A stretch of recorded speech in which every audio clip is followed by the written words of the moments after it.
Magandang umaga po. Upo tayo.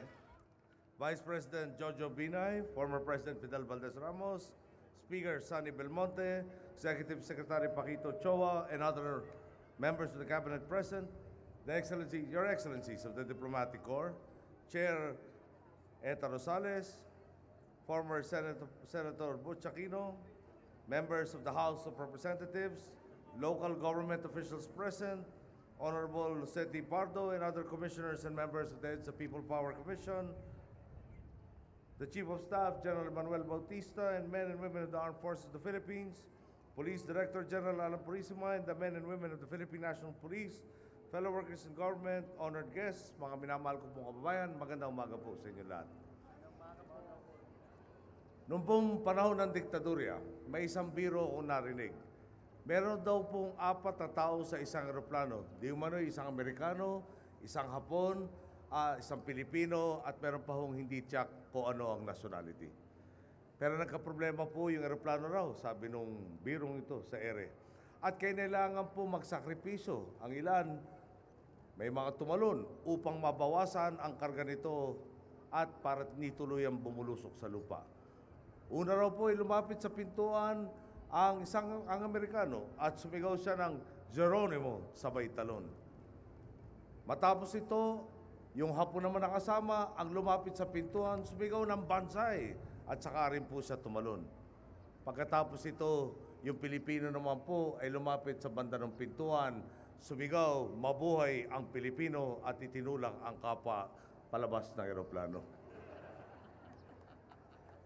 Yan po ang madalas na puna sa atin, di po ba?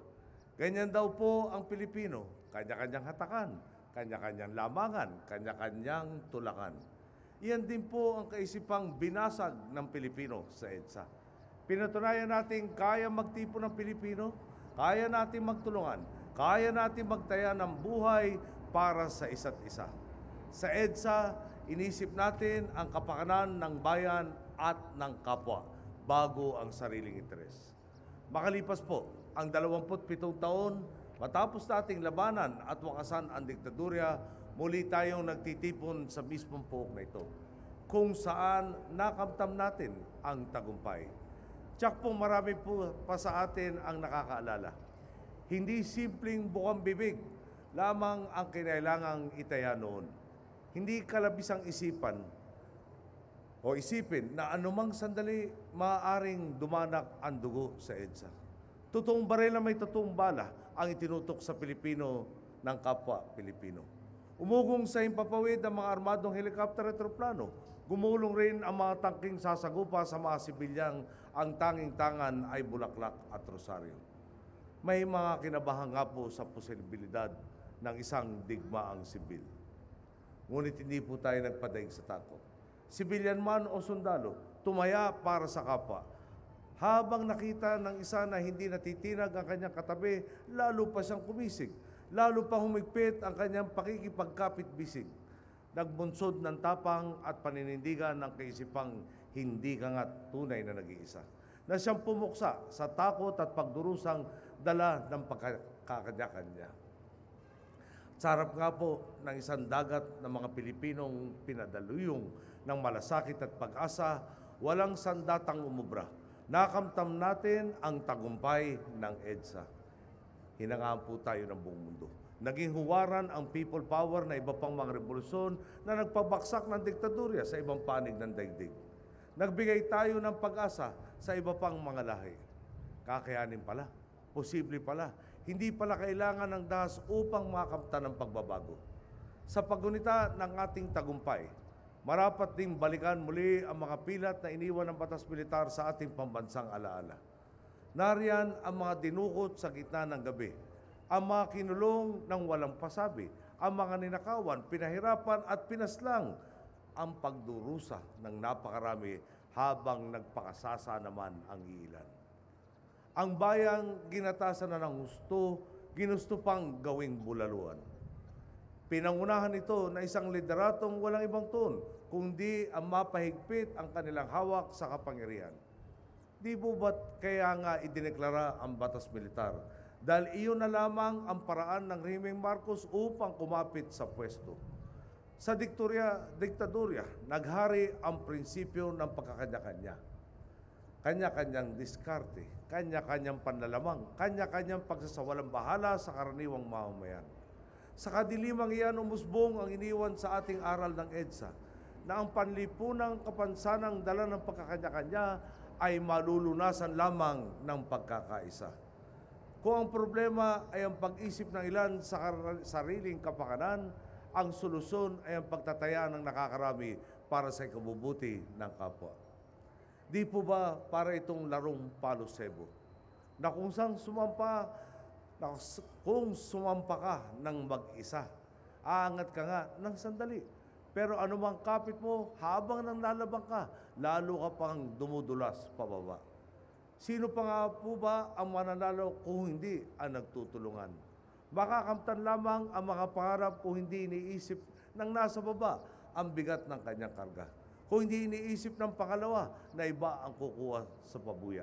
At kung ang pipitas naman ng banderitas ay bukas palad na ibabahagi sa lahat ang tagumpay. Isa po yan sa mga aral ng EDSA at patuloy ang halaga nito. Hindi pa rin nagbabago ang mga kaisipang magdadala sa atin at dinadala na nga po tayo sa katuparan ng ating mga pangarap. Habang pinagtitibay natin ang alaala ng EDSA, minumulat din natin ang mga susunod na henerasyon upang ang pangangaping winakasan ng mapayapang revolusyon ay hindi na maulit pa. Yan po ang batayang prinsipyo ng Memory Museum na itatayo upang kilalanin at pahalagahan ang pakikipagsapalaran na dinaanang ng napakarami. Bago po makamtan ang tagumpay ng people power. Malinaw din po, hindi natatapos sa paggunita ang ating krusada para sa katarungan. Kaya nga po sa araw ding ito, nilagdaan natin ang Human Rights Victim Reparation Act of 2013.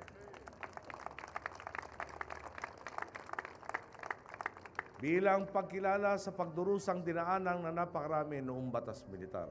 At upang ipakitang lumipas man ang henerasyon, hindi tayo paghihinaan ng loob sa pagtatama ng mga mali ng nakaraan. Nagpapasalamat po tayo kina Senate President Juan Ponce Enrile at Speaker Sonny Belmonte sa kanilang pagsuporta at pamumuno upang ganap na may sa katuparan ang batas na ito.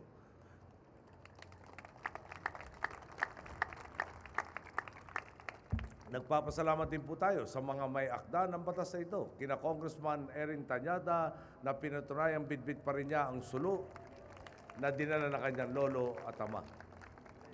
Kay Senator Serge Osmeña na talaga naman pong hindi nagsaasawa sa pakikilaban para sa katarungan. Kabilang po ng iba pang mga nagsulong ng batas na ito, tiniyak nilang hindi man maibabalik ang panahon na ninakaw sa mga biktima ng batas militar. Masisiguro naman ang pagkilala ng Estado sa kanilang pinagdaanan. At nang sa gayon ay mailapit sila sa tuluyang paghihilom ng mga sugat na nakaraan. Tandaan din po natin, ang EDSA ay hindi pag-aari ng iilan. Hindi ito maangkin ng ilang muka na nakita sa dyaryo o ng mga Pilipino nagtipon sa kaling ito. Kinatawan lamang nila ang nagkakaisang panawagan ng buong sambayanan para sa kalayaan, dignidad at katarungan. Gaya nga po sa Palo Sebo, ang EDSA ay hindi usapan ng kung sino ang sikat o kung sino ang nasa itaas o nasa ibaba. Hindi ito usapin ng kung kaninong pangalan ang top billing sa balita. Usapin po ito na malawakang pagtutulungan para makamtan ang pinapangarap na pagbabago. Mula Baguio hanggang Cebu, mula Davao hanggang Cagayan de Oro.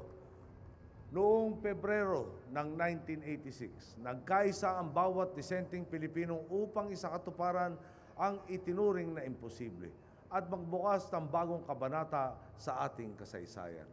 Bawat Pilipinong nagdusa, bawat Pilipinong napagkaitan ng kinabukasan, bawat Pilipinong nangarap ngunit nagduda kung maabot pa ito. Sila ang kolektibong panawagan nila para sa makabuluhang pagbabago ang bumuwag sa diktadurya. At ngayon nga po, tinatamasan natin muli ang demokrasya. At tumalapit na tayo sa katuparan ng mga pangakong dala ng EDSA. Kung dati, hinangaan tayo ng mundo dahil sa pag-asang dala natin sa iba pang mga lahing naapi, Ngayon, hinahanga muli tayo dahil sa ekonomiya natin nagdadala ng optimismo sa isang mundong binabalot ng agam-agam at pesimismo. Nakabangon na naman po tayo at maipapagmalaki muli natin ang nagawa nating pag-ahon mula sa mga lubak ng kasaysayan. Ang naisip ko nga po minsan, parang nawili na tayo sa siklo ng pagbaksak at pagdindig na tila ba hindi na natin matanggap na maaari tayong dumiretso at umisenso, nang hindi muling nagagalusan, nang hindi muling naapi, nang hindi muling nasasaktan. Mahirap nga pong aminin, eksperto man tayo sa pagbangon, tila nagkukulang tayo sa pagsulong at pag-asenso. Ngayong 27 taon na tayong malaya mula sa tanikala ng diktadurya. Ngayong nakakabante na tayo mula sa halos isang dekadang pagdaos-daos dahil sa pang-aabuso at panalamang na nakalipas sa pamahalaan. Higit kailanman, dapat lamang na may kintal sa puso't isip ng bawat isa. Hindi natatapos ang laban sa pagbangon. Mulat po ako, may kakaharapin pa tayong mga suliranin. At hindi pa rin nga po nauubos ang mga balakid sa ating tuwid na daan. Malinaw po, nariyan pa rin ang mga nakinabang sa nakaraang status quo. Kung madadapa pa tayo, kung bibitaw tayo sa isa't isa, kung magpapadaig tayo sa tukso ng pagkakanya-kanya, tiyak, nasasalisi at magsasamantala sila.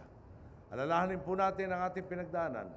Kung dati, humarap tayo sa posibilidad ng karasan upang makamtan ang kalayaan, ngayon, kailangan muli nating lumaban upang tuluyan ng mapitas ang bunga ng sakripisyo ng mga nauna sa atin. Ngayon nga pong mulata at natuto na tayo sa mga bangot ng kasaysayan, di ba't mas madali na ring tugunan ang mga panibagong hamon. Kaya nga po, ngayong nakatindig na muli tayo sa ating dalawang paa, sama-sama namang tayong humakbang pasulong sa tuluyang pag-asenso. Tapos na ang panahon kung kailan ang Pilipino ay kontentong nakapako sa lokasyon, nag-aabang na susunod, natutulak sa kanya, nakaantabay sa susunod na pagkadapa. Ngayong nakabangon na tayo, halina't umusad na rin po tayo, halina't akayin ng kapwa, ituon ang piningin sa hinaharap, halina't pagpagin ang mga agam-agam at dumiretso tungo sa katuparan ng ating mga pangarap. Iyan po